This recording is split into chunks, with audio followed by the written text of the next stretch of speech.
Far from his family and homeland, Joseph was brought down into the land of Egypt.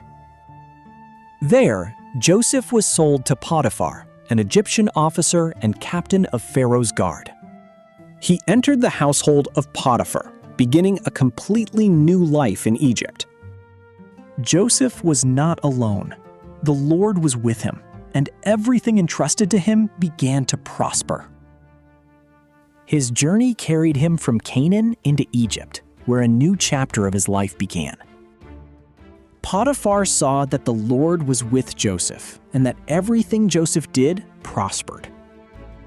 Joseph found favor in Potiphar's sight and faithfully served his Egyptian master. Potiphar made Joseph overseer of his household and placed everything he owned under his care. From that time, the Lord blessed Potiphar's household and everything he possessed.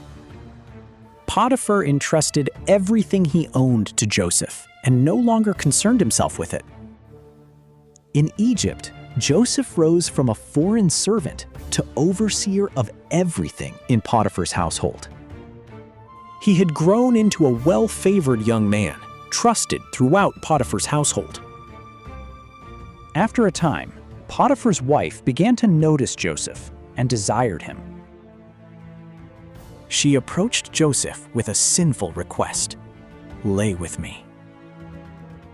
But Joseph refused. He would not betray the trust his master had placed in him. He explained that Potiphar had trusted him with everything in his house, except his wife. Above all, Joseph said, "How can I do this great wickedness and sin against God?" Day after day, she continued, but Joseph refused to listen to her or remain near her. Though temptation confronted Joseph repeatedly, he remained faithful to his master and to God.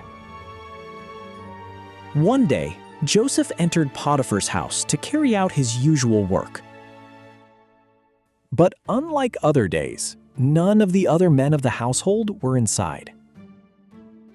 Potiphar's wife caught hold of Joseph's garment and again demanded that he stay with her.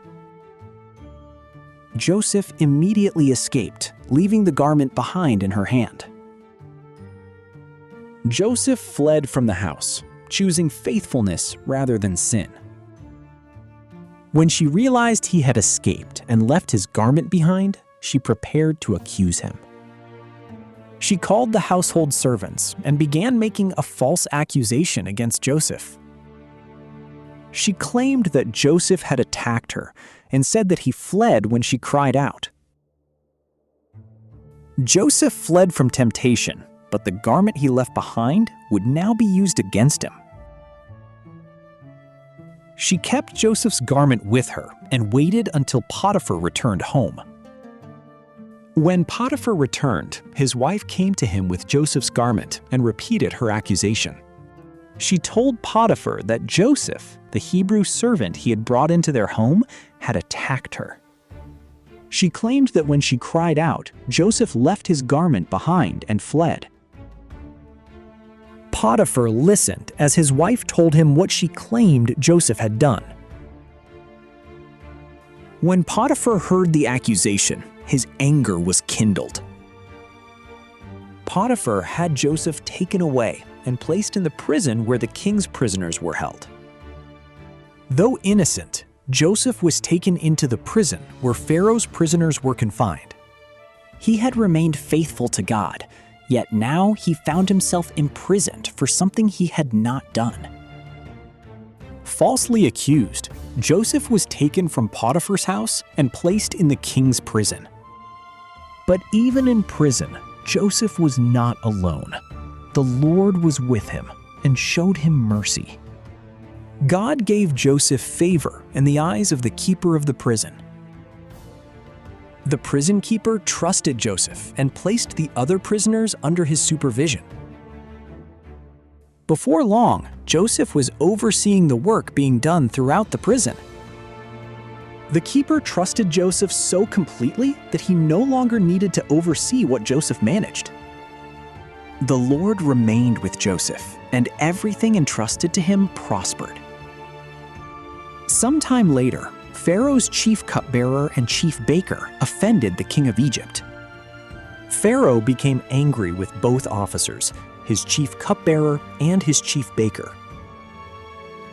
Pharaoh sent both men to the same prison where Joseph was being held.